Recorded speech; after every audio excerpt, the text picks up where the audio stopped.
Karthigai Deepam serial December 26 நாளைக்கான எபிசோடில் என்ன நடக்கலாம் அப்படிங்கிறத ரிவ்யூவாக பார்க்கலாங்க. சிதம்பரம் ஒரு மியூசிக் கான்ட்ராக்ட் விஷயமாக ஒரு மீட்டிங்க்கு வந்திருக்காங்க.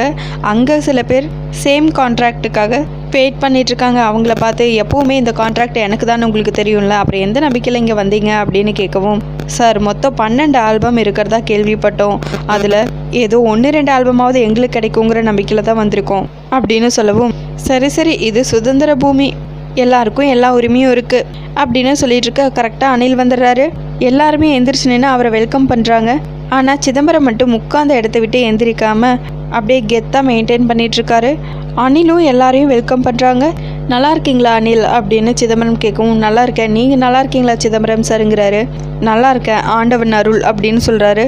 நான் ராய்கிட்ட பேசினேன், அவர் தான் அனிலை பாருங்கன்னு சொன்னார், அதனால தான் உங்களை பார்க்கலான்னு வெயிட் பண்ணிகிட்ருக்கேன் அப்படின்னு சிதம்பரம் சொல்லவும், ஓகே சார் ஒரு 5 நிமிஷம் வெயிட் பண்ணுங்கள் அப்படின்னு சொல்லவும், எல்லாருமே யார் வருவாங்க அப்படின்னு சொல்லிட்டு ரொம்ப ஆவலோடு பார்த்துட்ருக்காங்க. அப்போ பார்த்தா கரெக்டாக கார்த்தியும் தீபாவும் வராங்க. அவங்க வந்ததுமே அனில் எந்திரிச்சு நின்று அவங்களையும் வெல்கம் பண்ணுறாங்க. கார்த்தி ஷேக் ஹேண்ட் எல்லாம் கொடுக்குறாங்க. அதுக்கப்புறம் இவங்க தீபா என்னோட ஒய்ஃப் அப்படின்னு கார்த்தி இன்ட்ரடியூஸ் பண்ணவும், தீபாவும் எல்லாருக்கும் வணக்கம் சொல்கிறாங்க. ஓ நீ இங்கேயும் வந்துட்டியா அப்படின்னு யோசிச்சுட்டு இருக்காங்க சிதம்பரம். என்ன அனில், எப்பவுமே நம்ம கம்பெனிக்கு தானே நீங்கள் கான்ட்ராக்டெல்லாம் கொடுப்பீங்க, இப்போ என்னடானா இவ்வளோ பேரை வர சொல்லியிருக்கீங்க, அதுவும் இல்லாமல் புதுசாக இந்த ஃபீல்டுக்கு வந்தவரையும் வர சொல்லியிருக்கீங்க அப்படின்னு சிதம்பரம் கேட்கவும், சிதம்பரம் சார் எப்போவுமே நாங்கள் உங்களுக்கு தான் கான்ட்ராக்ட் கொடுத்துட்ருந்தோம், ஆனால் ஏற்கனவே ராய் இந்த விஷயத்த உங்ககிட்ட சொல்லியிருக்கணும், அவர் ஏதோ சொல்ல சங்கடப்பட்டுட்டு என்ன சொல்லியிருப்பார் போல். இந்த வாட்டி ஆல்பம் கான்ட்ராக்டை அபிராமி ஆடியோ கம்பெனிக்கு கொடுக்க சொல்லியிருக்காங்க. எம்டிஏ நேரடியாக கால் பண்ணி கார்த்திக் சார்கிட்ட பேசிட்டாங்க, அதனால் இந்த வாட்டி கான்ட்ராக்ட் அபிராமி ஆடியோ கம்பெனிக்கு தான் அப்படின்னு அனில் சொல்லவும், சிதம்பரம் பயங்கரமாக டென்ஷன் ஆகுறாங்க. இவ்வளோ நாள் இல்லாமல் இப்போ எதை நம்பி நீங்கள் அந்த கம்பெனிக்கு கான்ட்ராக்ட் கொடுக்குறீங்க அப்படின்னு சிதம்பரம் கேட்கவும், சார் இவங்க ரிலீஸ் பண்ண ஆல்பம் எவ்வளோ பெரிய ஹிட்டுன்னு உங்களுக்கே நல்லா தெரியும், அதுவும் இல்லாமல் அந்த வாய்ஸ் இன்டர்நேஷ்னல் லெவலில் பேசப்படுது, அதனால் எம்டி அந்த வாய்ஸை கேட்டதுலேருந்தே அபிராமி ஆடியோ கம்பெனிக்கு தான் அந்த கான்ட்ராக்டை கொடுக்கணும்னு முடிவு பண்ணிட்டாரு. அதுக்காகவே அவரும் பேசிட்டாரு. நானும் இவ்வளோ நேரம் நீங்கள் ஃபீல் பண்ணிடக்கூடாதுங்கிறதுக்காக தான் எதுவுமே சொல்லாமல் இருந்தேன் அப்படின்னு அனில் சொல்லவும், ஓ அப்போ அந்த வாய்ஸ் தான் காரணமா, ஒரு வேளை அந்த பொண்ணை வச்சு நான் என் கம்பெனியில் பாட வச்சுட்டேன்னா அந்த கான்ட்ராக்ட் எனக்கு கொடுத்துருவீங்களா அப்படின்னு சிதம்பரம் கேட்கவும், நான் எம்டி கிட்ட கேட்கணுங்கிறாங்க அனில். சரி நான் அந்த பொண்ணை என் கம்பெனியில் பாட வைக்கிறேன், உங்களுக்கு அந்த வாய்ஸ் தானே வேணும், நீங்கள் உடனடியாக கேட்டு சொல்லுங்க அப்படின்னு சிதம்பரம் சொல்லிட்டு சைலண்ட்டாக உட்காந்துட்ருக்காங்க. பக்கத்தில் இருக்கிறவங்க இந்த வாட்டி 12 ஆல்பம்னு சொல்லியிருக்காங்க, மீதி இருக்கிற ஆல்பமாவது எங்களுக்கு கிடைக்குமா அப்படின்னு அனில் கிட்ட கேட்கவும், 12 ஆல்பமையுமே அபிராமி ஆடியோ கம்பெனிக்கு தான் கொடுக்க சொல்லியிருக்காங்க, அதனால டோட்டல் கான்ட்ராக்ட் ஃபுல்லாகவே கார்த்திக் சாருக்கு தான் போய் சேரும் அப்படின்னு அனில் சொல்லவும், ரொம்பவே சிதம்பரம் டென்ஷன் ஆகி அந்த பொண்ணை என் கம்பெனியில் பாட வைக்கிறேன், நீங்கள் உங்கள் எம்டி கிட்ட கேட்டு சொல்லுங்கள் அப்படின்னு சொல்லிட்டு அங்கேருந்து கிளம்பிடுறாங்க.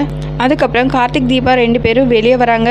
சிதம்பரம் வெயிட் பண்ணி அவங்கள பார்த்து, நீ உன்னோட மன நிம்மதிக்கும் பாட்டு உனக்கு பிடிக்குங்கிற ஒரு காரணத்துக்காக தானே இந்த ஆடியோ கம்பெனியை வாங்கினேன், ஒரு வேளை எனக்காக பல்லவி பாடிட்டாங்கன்னா நீ இந்த கான்ட்ராக்டை எனக்கு கொடுத்துருவியா அப்படின்னு சிதம்பரம் கேட்கவும், சார் நீங்கள் நினைக்கிற மாதிரி பல்லவி கிடையாது, பல்லவி எப்போவுமே பணத்துக்காக பாடுறவங்க கிடையாது, நீங்கள் பல்லவியை பற்றி தெரியாமல் பேசிகிட்டு இருக்கீங்க, என்னாலேயே அவங்கள அப்ரோச் பண்ண முடியாது அப்படின்னு கார்த்திக் சொல்லவும், இது என்ன இது புது பிரச்சனையாக இருக்குன்னு தீபா ஒரு பக்கம் யோசிச்சுட்டு இருக்காங்க.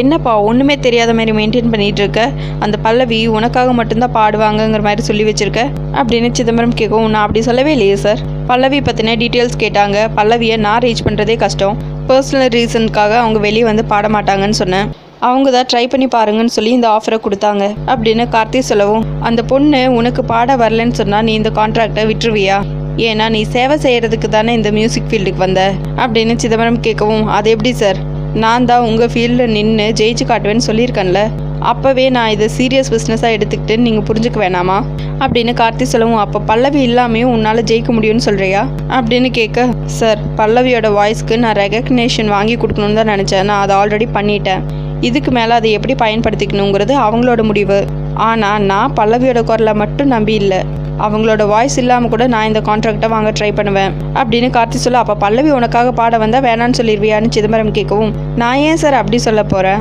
அவங்க மட்டும் பாட ரெடியாக இருந்தால் எப்போ வேணாலும் நான் அந்த வாய்ஸை யூஸ் பண்ணிக்க ரெடியாக தான் இருக்கேன் அப்படின்னு கார்த்தி சொல்லவும், விவரந்தா இந்த கான்ட்ராக்டை நான் வாங்கி காட்டவா, சும்மா இல்லை நீ சொன்ன பல்லவி அதே பல்லவி எனக்கு வந்து பாடுவாங்க. அப்படி பாட வச்சு இந்த கான்ட்ராக்டை மொத்தமாக நான் வாங்கிட்டு போட்டுமான்னு சிதம்பரம் கேட்கவும், அவங்கள பற்றி தெரியாமல் பேசிட்டு இருக்கீங்க, நீங்கள் அவங்கள முதல்ல அப்ரோச் பண்ண பாருங்கிறாங்க கார்த்தி. எல்லாத்துக்கும் ஒரு வேலை இருக்குது தம்பி அப்படின்னு சொல்லவும், அவங்க பணத்துக்காக பாடுறவங்க இல்லை சார் அப்படின்னு சொல்ல, எனிவே தகவலுக்கு ரொம்ப நன்றி தம்பி, நான் பார்த்துக்கிறேங்கிறாங்க சிதம்பரம். ஆல் த பெஸ்ட் சொல்லிட்டு அங்கேருந்து கார்த்திக் தீபா 2 பேரும் கிளம்பிடுறாங்க. தீபா ஆஸ் பல்லவி, உன்னை எப்படி வர வைக்கிறதுன்னு எனக்கு தெரியும்னு யோசிக்கிறாங்க சிதம்பரம். அதுக்கடுத்தது தீபா மீனாட்சிகிட்ட போய் உட்காந்து எல்லா விஷயத்தையும் சொல்கிறாங்க. அதையெல்லாம் கேட்டு மீனாட்சி, என்ன தீபா இப்போ பண்ண போகிற அப்படின்னு கேட்கவும், கண்டிப்பாக நான் அந்த சிதம்பரத்துக்காக பாட மாட்டேங்க்கா. அது எப்படிக்கா, நான் கார்த்திக் சாரை விட்டுட்டு அவருக்கு போய் பாடி கொடுப்பேன்? கண்டிப்பாக என்னால் முடியவே முடியாது அப்படின்னு தீபா சொல்லிட்டு இருக்காங்க. அப்படி நான் பாடி தான் ஆகணும்னா கண்டிப்பாக கார்த்திக் சாருக்காக நான் பாடுவேன் அப்படின்னு தீபா சொல்லவும், இது ரொம்ப நல்ல முடிவாக இருக்குது. அப்படியே முடிஞ்ச வரைக்கும் பல்லவி விஷயத்த கார்த்திக்கிட்ட எப்படியாவது சொல்ல ட்ரை பண்ணு அப்படின்னு மீனாட்சி தீபா கிட்ட சொல்லிட்டு இருக்காங்க. அடுத்த நாள் தீபா கோவிலில் சாமி கும்பிட்டுட்டு இருக்காங்க. உடனே சிதம்பரம் வந்து இன்னொரு பக்கம் ஐஸ்வர்யா கிட்ட பேசிட்டு இருக்காங்க. நடந்த எல்லா விஷயத்தையும் சிதம்பரம் ஐஸ்வர்யா கிட்ட சொல்றாங்க. அது கேட்டதும், கண்டிப்பா தீபா உங்களுக்காக பாட மாட்டாங்க, அதுல எந்த சந்தேகமும் வேண்டாம் அப்படின்னு ஐஸ்வர்யா சொல்லவும், குளிக்கிற விதத்தில் குளிக்குனா பல மட்டும் இல்லை, காயும் விழும், எல்லாத்துக்கும் ஒரு விலை இருக்குது. நான் அந்த தீபாவை எப்படியாவது என்னோட கம்பெனியில் பாட வச்சு காட்டுறேன் அப்படின்னு சிதம்பரம் வந்து ஐஸ்வர்யா கிட்ட சொல்லிட்டு இருக்காங்க. அடுத்ததாக சிதம்பரம் வந்து தீபாவுக்கு கால் பண்ணுறாங்க. ஹலோ தீபான்னு சொல்லவும், தீபா எதுவுமே பேசாமல் புது நம்பராக இருக்குன்னு சொல்லிட்டு அமைதியாக இருக்காங்க. ஹலோ பல்லவி மேடம் அப்படின்னு சொல்லவும், சாருங்கிறாங்க தீபா. என்னம்மா தீபான்னு சொல்லவும், இவ்வளோ நேரம் அமைதியாக இருந்தேன், ஆனால் பல்லவின்னு சொன்னது உடனே பாட ஆரம்பிச்சிட்டியே.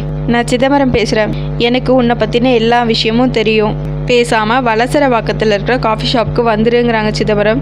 தீபாவும் எதுவுமே சொல்லாமல் ஃபோனை கட் பண்ணிடுறாங்க. அடுத்ததாக காஃபி ஷாப்பில் சிதம்பரம் வெயிட் பண்ணிட்டு இருக்காங்க. தீபாவும் அங்கே இருக்காங்க.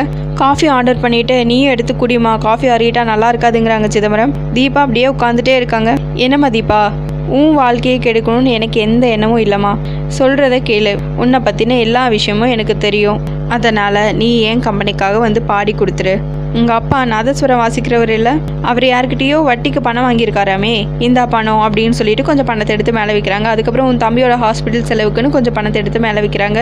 உன்னோட கல்யாண செலவுக்காக வாங்கின பணம்னு சொல்லிட்டு திரும்பவும் கொஞ்சம் பணத்தை எடுத்து வைக்கிறாங்க. இந்த பணத்தை எல்லாம் எடுத்துக்கோ, அது மட்டும் இல்லாமல் உங்கள் அண்ணனுக்கு நல்ல வேலை இல்லைன்னு கூட நான் கேள்விப்பட்டேன், அதையும் நான் ரெடி பண்ணி கொடுக்குறேன், எனக்காக ஒரே ஒரு ஹெல்ப் பண்ணு, இந்த கான்ட்ராக்டில் மட்டும் சைன் பண்ணு அப்படின்னு சொல்லவும், தீபாவும் யோசிச்சு பார்த்துட்டு அந்த கான்ட்ராக்ட் பேப்பர்ஸ் எடுத்து, நீ என்ன வேணாலும் பண்ணிக்கோ, என்னால் உனக்காக பாட முடியாது அப்படின்னு சொல்லிட்டு எழுதி சிதம்பரத்து கையில் கொடுத்துட்றாங்க. சிதம்பரமும் வாங்கி படிக்கிறாங்க. நீ மட்டும் பாடலைன்னா எல்லா விஷயத்தையும் உன் புருஷங்கிட்ட சொல்லிடுவேங்கிறாங்க சிதம்பரம். என்ன மிரட்டுறீங்களா? சொல்லிக்கோங்க, நானும் எவ்வளோ நாள் தான் இப்படியே பயந்து இருக்கிறது, உங்கள் மூலியமாவது அந்த உண்மை தெரியட்டும், தயவு செஞ்சு அந்த உண்மையை சொல்லிடுங்க, நானும் பயந்து எவ்வளோ நாள் தான் வாழ்றது அப்படின்னு சொல்லிட்டு தீபா அங்கேருந்து கிளம்பலான்னு போகிறாங்க. அதுக்குள்ளே சிதம்பரம், உங்கள் அப்பா நாதஸ்வரம் வாசிக்கிறவர் தானே, அவர் பேர் தர்மலிங்கம் தானே அப்படின்னு கேட்கவும், தீபா அப்படியே நின்று திரும்பி பார்க்குறாங்க. அதுக்கப்புறம் மெதுவாக தீபா சிதம்பரம் பக்கத்தில் வந்து நின்று, என்ன மிரட்டுறீங்களா? உங்களால் முடிஞ்சதை பார்த்துக்கோங்க அப்படின்னு சொல்லிட்டு அங்கேருந்து கிளம்பிடுறாங்க.